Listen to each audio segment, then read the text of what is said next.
Well, it's good to be in the house of the Lord. I think I can say that truthfully every Sunday.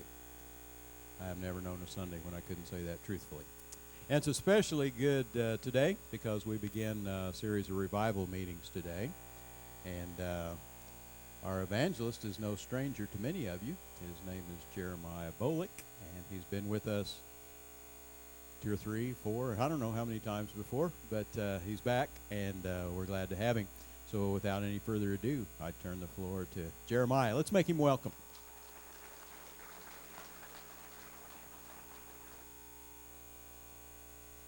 Well, it is good to be here with you again. So, probably should go ahead and get it out of the way.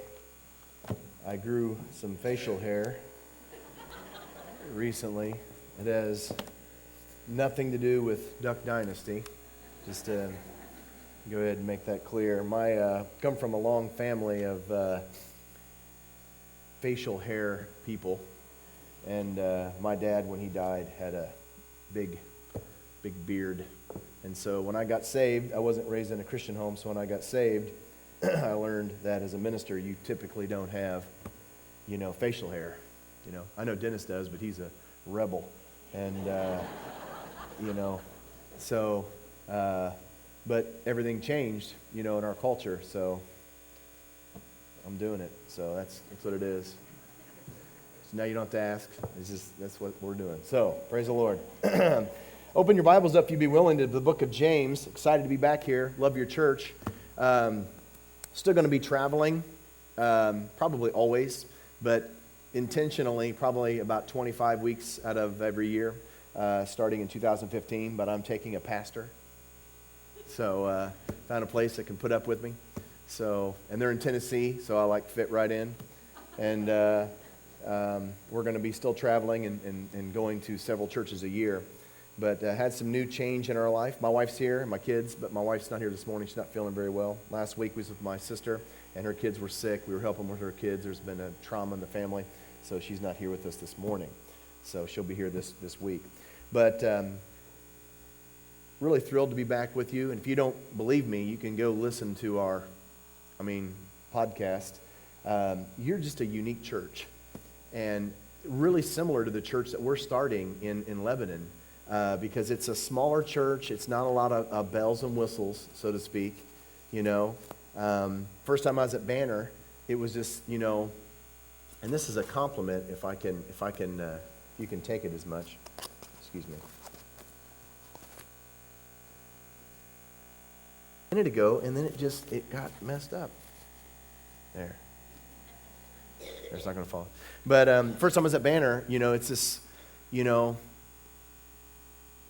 I want to be careful on my terms, but this small church in this small town in a small corner of Missouri, and I was like, why would anyone?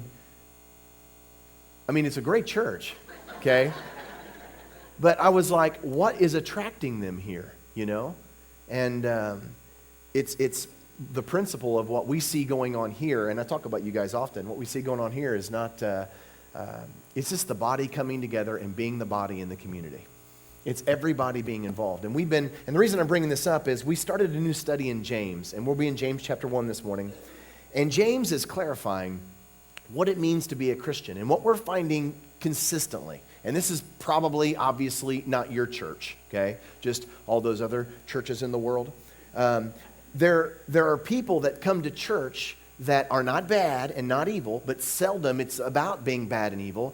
They just get distracted from what it means to be a Christian. There's this idea out there that what it means to be a Christian is I don't do evil things, I don't do drugs, I don't steal, I'm not a thief, I don't lie, I don't murder people. Hey, I'm a good guy, okay? But when we're talking about the message, there's a whole nother standard. Are you with me? There's a whole nother standard of good that we're talking about. And it's not about just being a good person. It's about my residence is not in this world. My focus is not on the things of this world. That I'm associated with a group of people that are ministering and actively participating in the kingdom. That's what a believer is. That's where my passions are. That's where my priorities are. That's what I'm giving my life to. And we see that here.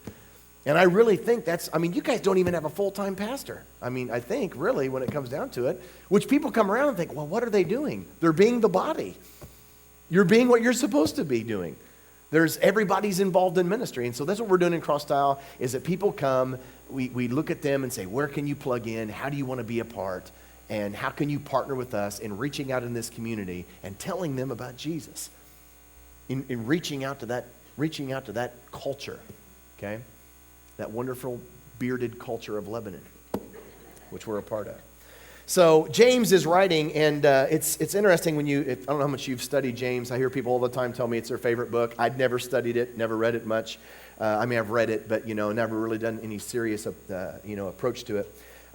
James is not a disciple. He's the half brother of Jesus. Same mom, different dads, of course. James' father was Joseph. It's interesting if you go through the gospel accounts. There's some I don't know if I want to call it animosity, but there's definitely some tension between Jesus and his brothers and even his mom at times. Especially if you go to look at John chapter 7, if you have some time this week to look at that, Jesus gets in a really kind of a heated, contentious kind of argument with his brothers. They're questioning his ministry and what he's doing and why aren't you going to Jerusalem? And Jesus just basically tells them, you have no concept of who I am. They're just on different pages. So you see this throughout the Gospels, and so James and Jesus, it wasn't like, he was a part of their group oftentimes, but sometime after Pentecost, when the Spirit was dumped out and the church was born, sometime after that, God got a hold of this guy. And what's important is that James became one of the most influential figures in the early church. He pastored the disciples. He was pastor of the very first church established in the kingdom, the church at Jerusalem, the largest church. He has a letter in what we call our canon, which is the Bible. And not even all the disciples can boast of that, if you would talk about it in terms of boasting. In other words, what James says matters. In fact, I want you to look with me at the first verse where James introduces himself, chapter 1, verse 1.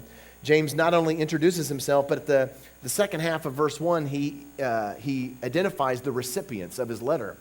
And although he's a pastor of the church in Jerusalem, he's not writing to his church, okay? He's not writing to his own congregation. It says he's writing to the 12 tribes, which is Jewish terminology, but during this time, most of the early church was Jews, okay? Paul hasn't even come in yet, and so the whole Gentile push hasn't happened. So he's writing to primarily Jews throughout the world that go to Jewish synagogues, Jewish Christians.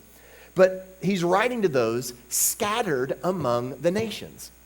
Now, hear this, okay? This is a couple years before, YouTube and Twitter, okay? So to have a global audience was more than just making a fool of yourself, at the mall or something and getting some kind of global stardom. This guy had a global voice among the church of his day, which was huge. In other words, what this guy says matters. So he's been given this platform of ministry. And what he's doing, if you could get a hold of this, he's writing to the global church of his day. And this is just 20 years after the death of Jesus? You've got people alive in your congregation that say, yeah, I listened to Jesus preach. I was saved under his ministry. Yeah, but there's James right over there, or there's Peter right over there, and there's James and John over there. And so this is early on. And yet already, if you can imagine this, 20 years after the death of Jesus, the church already needs a reminder. When I began studying James, I think when you go back and look at the early church and how it grew in the first 70 years, you think that everybody was just these awesome, hardcore, focused, living recklessly for Jesus. They didn't do anything but go out and witness and preach on the streets. That's not necessarily true. They weren't like normal people who had Little League, probably, or some version of it, okay? They had lives like you and I did. But, and there was interesting enough, even though our cultures are so different, okay, the spiritual kind of issues that you and I face, when you begin to study the Bible across the ages, are you with me? You begin to find that every generation struggles with the same kind of spiritual things. And James is writing to the church of his day, and he's clarifying the message, okay? Now I want to focus with you in verses 16 through 18. In fact, from verse 2 down through verse 18 is James saying, just so you don't get confused. Again, he's writing to the global church of his day, and he says, so you don't get confused, this is what it means to be a believer. He already has to clarify that, okay? This is what we're talking about in terms of being Christian. And it's very intentional. It's not just about, I'm not a bad person, I'm not evil, I don't like, I'm not a serial killer, okay? Which you understand, I meet very few evil people, okay? I mean, seriously, in church. I meet very few, even outside of church. I mean, I didn't go to church, and I was a druggie and all that, but I wasn't evil, okay? And you're like, yeah, but you did drugs. Yeah, because it was fun, okay? And you're going to look at me and say, well, no, it wasn't fun. Well, that's because you've never done drugs, okay? Yeah, drugs are fun. They'll kill you. And they're a cheap substitute for the real deal, which is him, okay? And if you don't want to believe me, hey, have at it. But I wasn't evil. I wasn't malicious. I wasn't like this Gargamel, eating Smurfs, going around town and, that. Come on. Honestly, I meet very few people like that. Most people are good, genuine. I mean, pull over on the side of the road, help you, and it's not, I meet very few evil kind of people. But see, you can be good and not be Christian. Because it's not just about morals. You can be a good, morally correct person who loves Bill O'Reilly and all of that, and that's fine, and yet not be Christian, okay? Because that's not, and this is what he clarifies. So he's clarifying, hey, for the early church, listen, very specific, this is what it means to be a believer.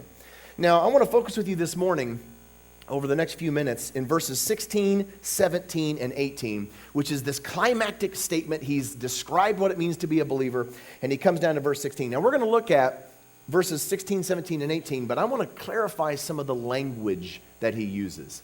We all know that the New Testament was not written in English, okay? It was written in Greek, okay? But you may not know this, that there are two different kinds of Greek.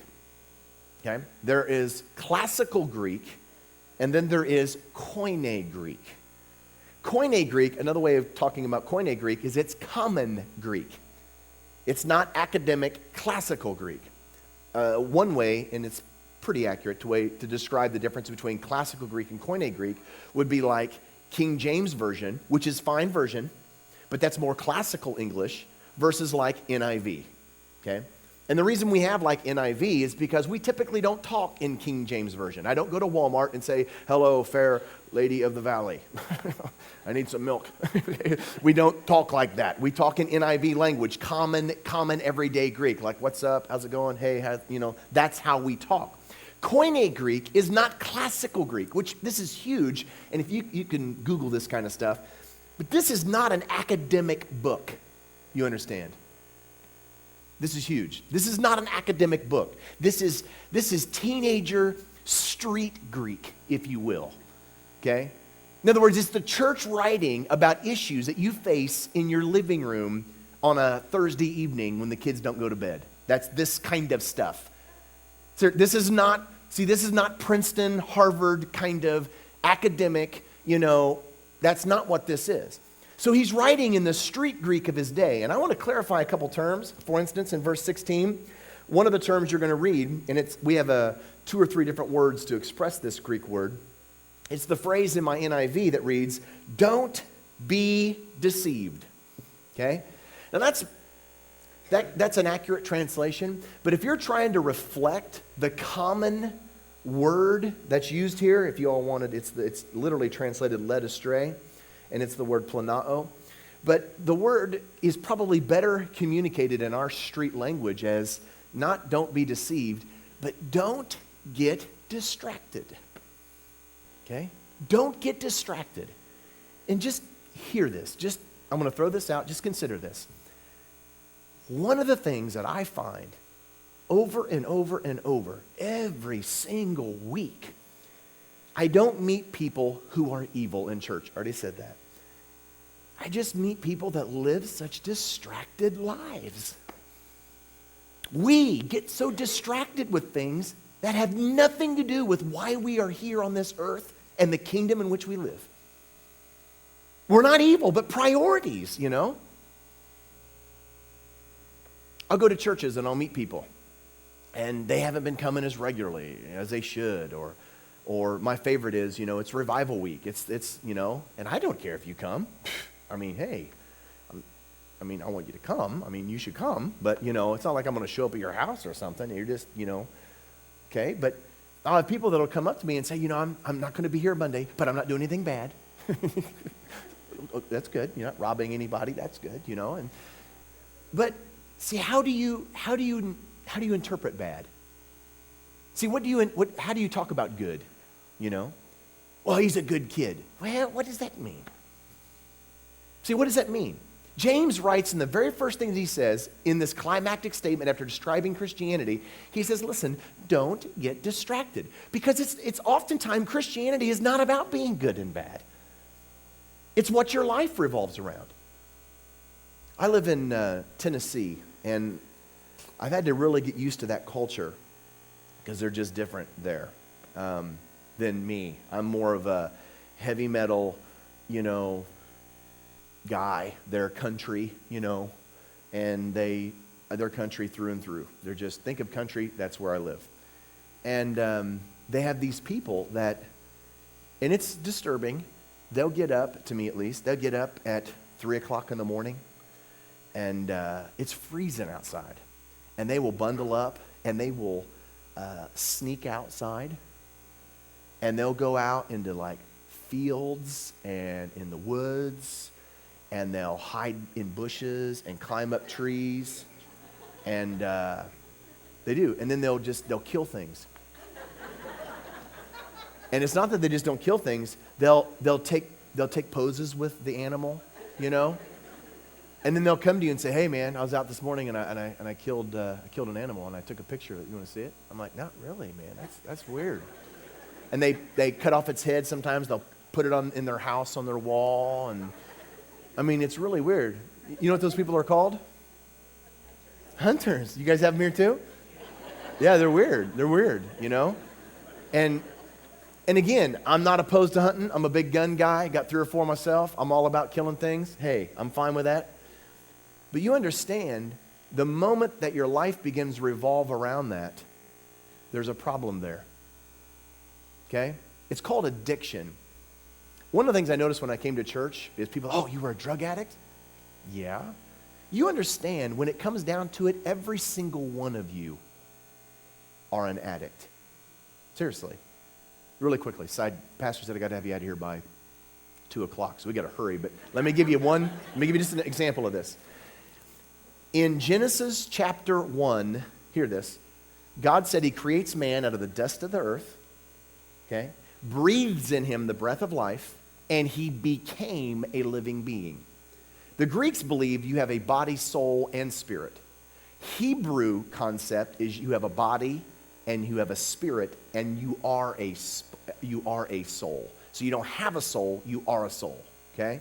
So the creation account says that God formed you out of the dust of the earth, breathed in you, and you became a living being. It's interesting, though, the word being in Hebrew is the word nephesh, which is not always translated being when you go throughout the Old Testament. You know how it's also translated? It's translated thirst, thirsty, or starving to death. You're going to look at me and say, "What are you saying? That I was created starving to death?" Yes, you were. You were created hungry. And if you're not feasting on him, and if you are not being sustained by him, and if you are not hungering for him, you're hungering for something else.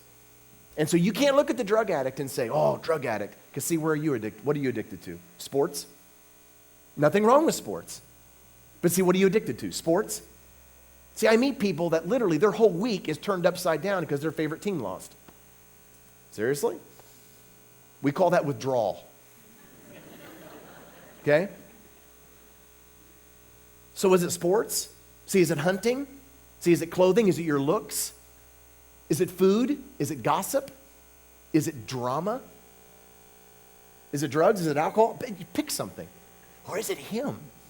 See, what James says, and again, you can believe, you're all grown adults, you can believe whatever you want to believe. But when James writes, again, you think you'd listen to this guy. I mean, he's a voice to the entire early church. And he tells the group, that he has influence over in terms of the church of his day, and says, listen, don't get distracted. All things are permissible, Paul tells us. But you can get distracted where your life beats to something other than him. Motivations, priorities. Don't get distracted, he says. Now, as I've been mentioning, we get distracted with things that aren't bad, but how do you interpret bad?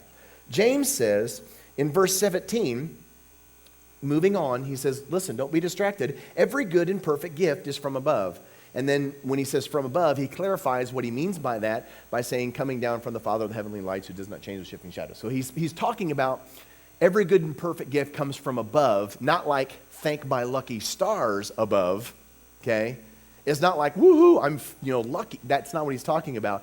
Every good and perfect gift comes from him, okay? Now, also need to clarify that in the original language, it's not just every good and perfect gift, it's every good gift and perfect act of giving, okay? Now, I don't want you to think of gift like my son. My son just had his 9th birthday, and he thinks of gift as tangible, preferably cash. That's what he thinks of. It's my birthday. What's up? It's my birthday. Prefer 20s. Okay, that's, when I was a kid, it was like 5s, but it's went up. Now it's 20s. And so he thinks of gift as something you can lay your hands on. But that's not this word. The word gift does not have to be something that's physical, which you understand. For example, I give my wife, 3 times a week, I'll give my wife a gift. And it is the absence of the rest of the family's presence. I'll take my kids, pile them in the car, and say, gift. 3 hours. Do whatever you want. Okay? And she's like, oh. I mean, it's like the best gift you can give her. In fact, a couple of you ladies are elbowing your husbands, saying that's a great idea. Listen to this man. Okay? So a gift is not something you can touch on. In fact, what James says, it's not just what you give, but it's the act of giving. It's the motivation behind it. So what's he talking about? He's not talking about giving gifts. What he's talking about is not only what you do, but why you do it. There's a whole different standard of good. See, who are you? See, all of us will, I think, agree that, yeah, coming to church is good. But see, you can come to church and not be a Christian. So it's not just the activity of going to church, it's the motivation of why you go. Okay? So we're not just into legalistic kind of rules, jump through hoops kind of stuff. Okay? It's not just I went to school today, it's I learned. Okay? There's reason and motivation why you go to school. Okay? This is what James is talking about. He says, listen, hear me, don't get distracted. For the believer, there's a whole new standard of good. There's a whole new standard of not only why you do what you do, but what you do. Or you might say, what you do, but why you do what you do. There's a whole different standard of good. Which again, we hear people say, well, I'm not bad. How do you interpret bad? He's not bad. Well, how do you interpret bad? Oh, he's a good kid. Well, I have no doubt he's not a serial killer. But he can be not a serial killer and not a Christian. And this irritates me, especially with girls. Girls in general irritate me. But teen girls are terrible at this. Been doing teen stuff for 20 years. We go to camp, watch these kids grow up. I can't believe Bo's got a beard. It's ridiculous. I went up and yanked on it. I thought it was fake. He got all uncomfortable, was moving his head back. But, they grow up. I mean, that's ridiculous, isn't it? I mean, some of your kids, they just grow so quickly. We do these teen camps, and we watch these young girls grow from little cute girls into these women. And they show up at camp. We was at camp last summer, and one of the girls, and I work a lot with Big Chap. He had him last fall. He does a lot of youth stuff as well. We talked about this, and I was telling him this last summer that I ran into this girl that we had known. I knew her parents, knew her when she was a little girl. Babysat her. Now she's this grown woman. She's like 17. She shows up to camp, and my wife and I are just shocked. She's got this parasite stuck to her, this young boy. And wherever she goes, we notice the parasite went as well. And I've got crazy amount of authority at teen camps, because I'm the speaker and, hey. So I find something for the parasite to do, and we grab the girl, and my wife and I bring her into our motor home. We're sitting down. How's your parents? Awesome. How you doing? Great. All this, and I just bring it up. Who's the parasite? She's like, oh, he's my boyfriend, and oh, he plays basketball and football, and oh, he's smart and dresses well, and all and all of this kind of stuff. And I'm just like, yeah. I said, is he a Christian? Oh, yes, he is. And relieved, I say, well, that's awesome. So he's, passionately in love with Jesus, and he's setting the moral standard in your relationship, and he holds the line on the physical relationship, and he protects your virtue, and man, he's seeking after. And she finally interrupts me and says, well, no, but he's a good guy, and he goes to church. Because as long as they go to church, they're Christian, right? See, you get irritated too at girls. See, it's irritating. Because just because he goes to church, and just because he's a good guy, see, how do you interpret good? See, good from his standard, and this isn't my standard, you can believe whatever you want, but his standard is, don't get distracted. What we call good comes from him. So technically, a good teen is a teen that's madly in love with Jesus, that lives for Jesus. His life is grounded in Jesus. That's how we define good. See, the emphasis is on him. Now, I'm not saying evil, but see, how do you interpret good? So James says, for the believer, there's a whole different standard of good that you and I live by. So you have to be careful, because we're not talking about, social behavior. We're talking about relationship with Jesus Christ.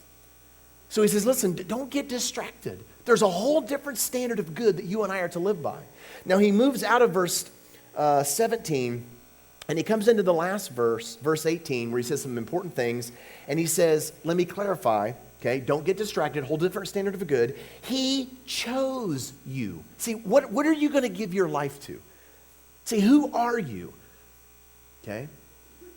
Who are you? What's your purpose? What James says, not what I say, but what James says, he says he chose you. Now, when you read the word chose, hear this. There's a couple different Greek words for chose in the New Testament. Yesterday, we went to your Sonic, which was really interesting. We'll talk about that later. And while we were there, I asked my kid, hey, choose what kind of slushie you want. And CJ was like, strawberry limeade. That's one word for choose in the New Testament. That's not this word. See, coming up, hey, you want a popsicle, red or blue? Blue. That's choosing. He chose blue. That's not this word. Okay, there is a word like that in the New Testament. It's not this one. This word for choose, which really shouldn't be translated choose, is typically translated plan or project. Okay? Plan or project, which means James says, listen, don't get distracted. There's a whole different standard for good that you're to live by. And what's that standard? Him. See, what I call a good future is a future that's filled with him. The things that I think on good things, Paul says. Well, what's good? Oh, winning the lottery. No, I mean, that's not bad. But how do you interpret bad? See, my life is consumed with him. And why does he tell you to do this? Because he planned. See, the idea of your birth is so significant. I dealt with this when I became a Christian. Got saved in 1995. And my whole life was just turned upside down. I played ball back in those days when I was in shape, and had dreams to go to Puerto Rico. I was never good enough to go to the NBA. In fact, I probably wasn't even good enough to play the pro league over there. But I knew the coach, and I was good. I played point guard, and that's what I wanted to do. Wasn't bad. I wasn't going to go there and be like the cartel. I'm a good guy. I was a good guy, so I was going to go over and play basketball. But God began to speak to me, and I opened up the Bible. I never read the Bible before, and I saw that there was a book in there with my name on it, which was crazy, because I'd grown up hating the name Jeremiah, thanks to Three Dog Night, okay? If you don't know what Three Dog Night is, don't ask. We're just going to drop it. We're going to move on. But I hated that band, and I hated my name. And so I opened up the Bible, and there's a book with my name on it, and I thought, that's crazy. Wow, that's kind of cool. And so I began to read it. And the book of Jeremiah is about this junior priest. Junior priest. In fact, you might even call him a college student that's kind of like a teacher's aide. He's not even full-fledged, in yet. And God comes to him and says, listen, I want you to be a prophet. And I want you to put that in perspective. That would be like you at your college, if you're like a junior or senior. That would be like you walking into your department head board meeting and say, hey, put the pen down. We're going to be changing some things. Okay? You would not do that, okay? That's what God asked Jeremiah to do. And Jeremiah, you can read it. Jeremiah says, listen, you need to talk to somebody else. Okay, I'm junior priest. Okay, I'm Jeremiah. Junior priest, I'm a nobody around here. That's what God says. God says, listen, before you were born, I chose you for this hour and for this point in time. Don't get distracted, Jeremiah.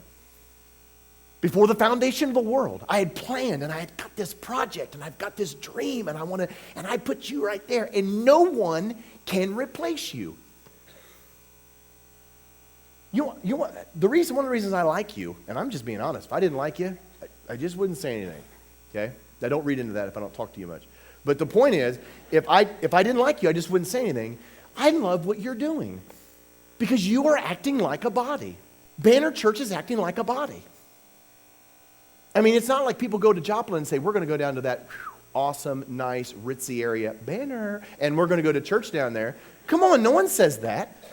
You're acting like a body, which is phenomenal because if you're a believer, you're to be plugged in. If you're not plugged in, get plugged in. Because it's a whole nother, it's something to come on Sunday and watch what's taking place. And it's another thing to come and be a part of what's taking place.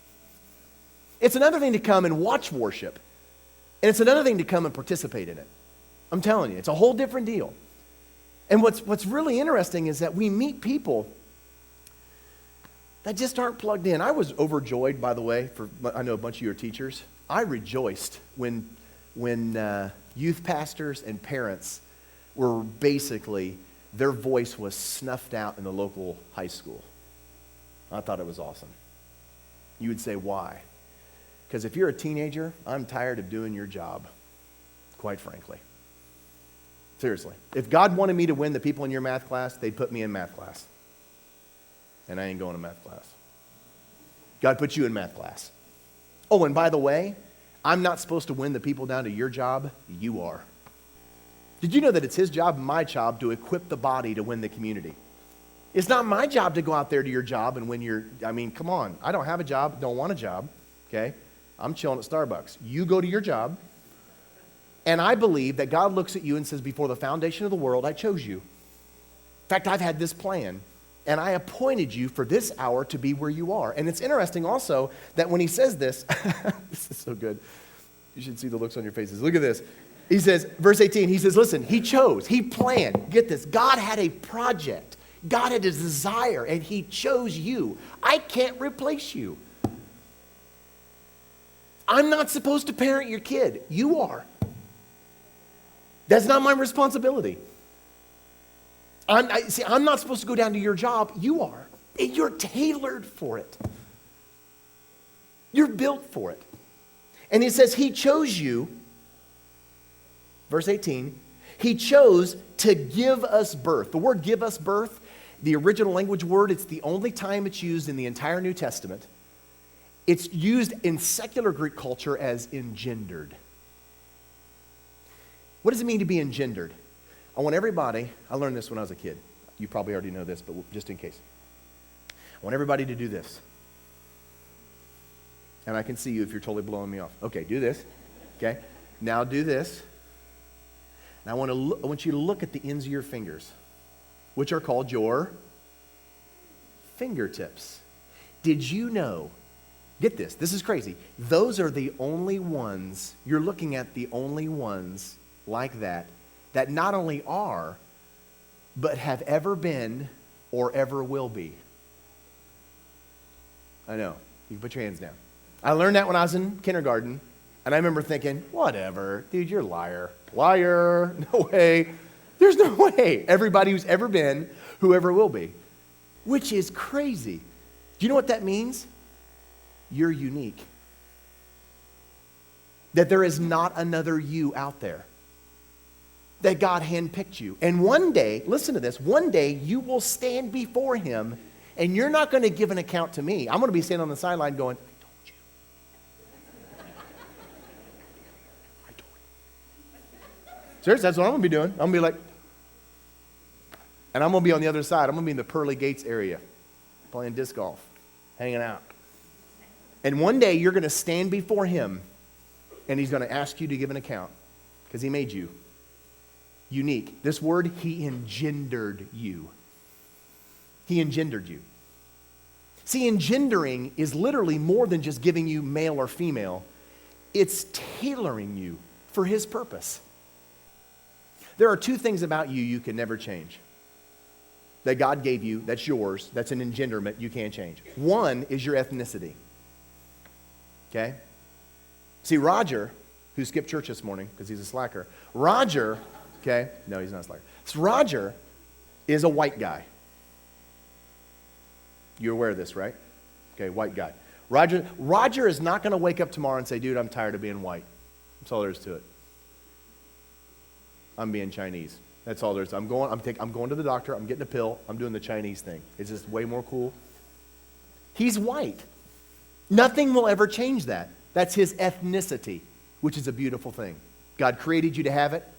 Don't leave it alone because you can't change it. Another one is your gender, male or female.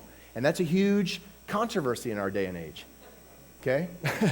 You may be aware of that. Okay? God made you male or female. You can't change that. Now, you can cut things off and sew things on all you want.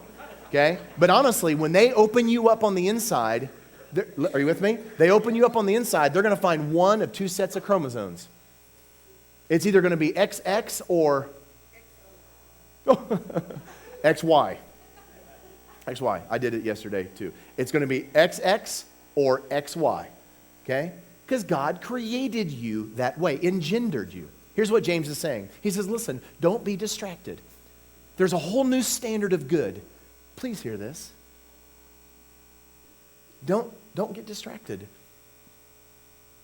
Church can cease to be what church is. And I don't know how frank I can be with you. I'm really worried about my generation. The 20s. Okay? And I lump the 20s, 30s, and early 40s into one generation. I look like them. I talk like them. All the senior adults will leave. They're the ones that I know are going to come back this week. They come to me, they look at me like I'm weird. They're focusing on my beard, they're on t-shirt, jeans, all that. But they recognize the message. Typically, my generation does not. They'll come and listen to me and goes, whoa, man, look out. And they're just, And what's a church going to look like in 20 years?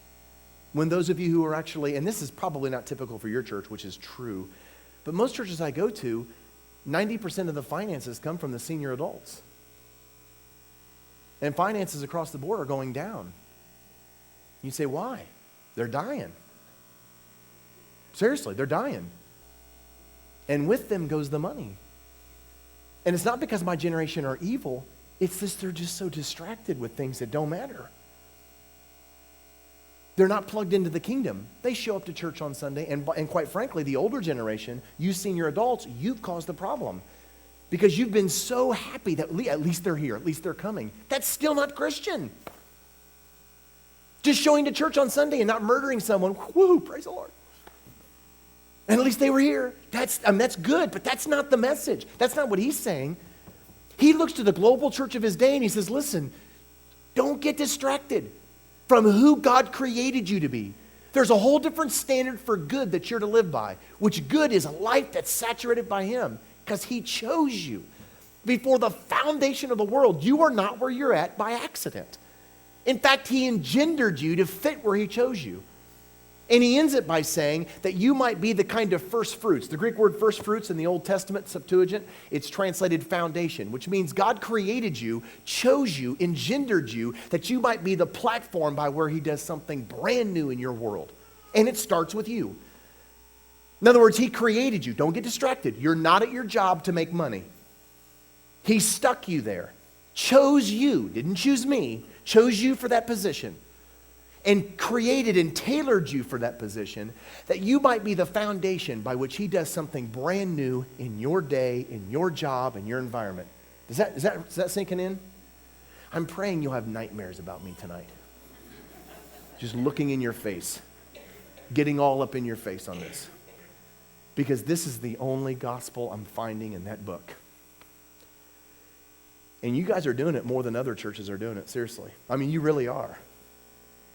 I mean, I'm only around every couple years, but I watched your revival in the fall with Big Chap. Are you plugged in? Is he using you?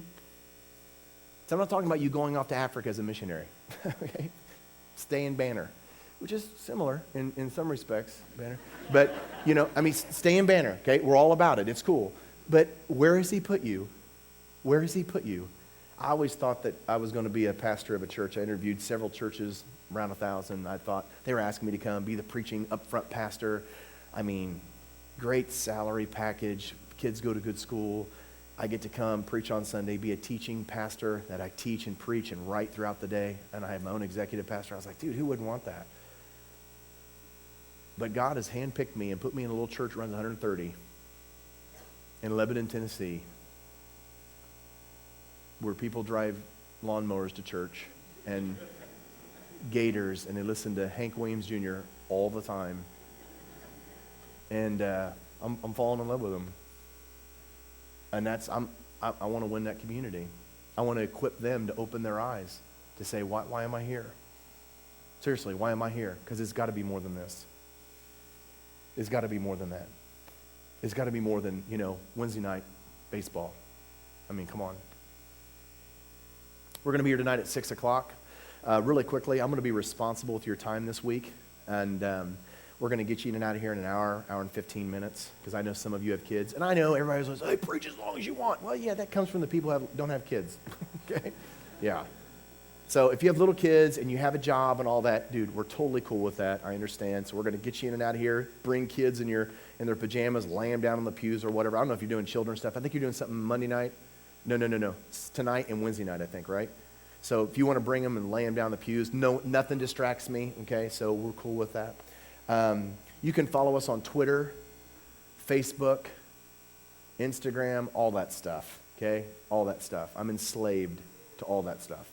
So if you want to follow us there, you can do that. Our website, jeremiahbullock.com. All of my studies are for free on there, and you can listen to it right from your iPod or Android or download it or whatever you want to do. I just like to speak into your life. I won't solicit, so... tonight at 6, Monday night, Tuesday night, Wednesday night at 7. Monday night, we're going to do a teaching session on the Word. Woohoo! It's going to be fun. You're going to love it. Have a marker board, questions, answers. You'll like it. And I'm excited to share the Word with you. You have anything else, Pastor? Do you want me to close this? Appreciate it. It's good seeing you again.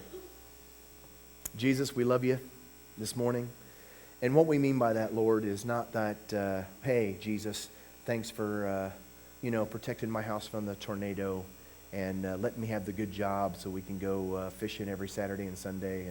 And I'm not evil, Jesus, going to live for you, and we're going to send you some money to help you with your good work. And that's not what we're talking about. When we say we love you this morning, we want to feel the way you feel, see the way you see, be passionate about what you're passionate about, have the priorities that you have, taken with what you're taken by.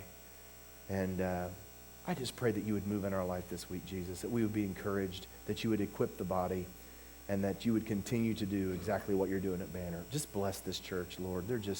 It's ridiculous how you're using them. It's wonderful. Focus us in, use us, speak to us this week, and we'll give you the praise. In your name we pray. Amen.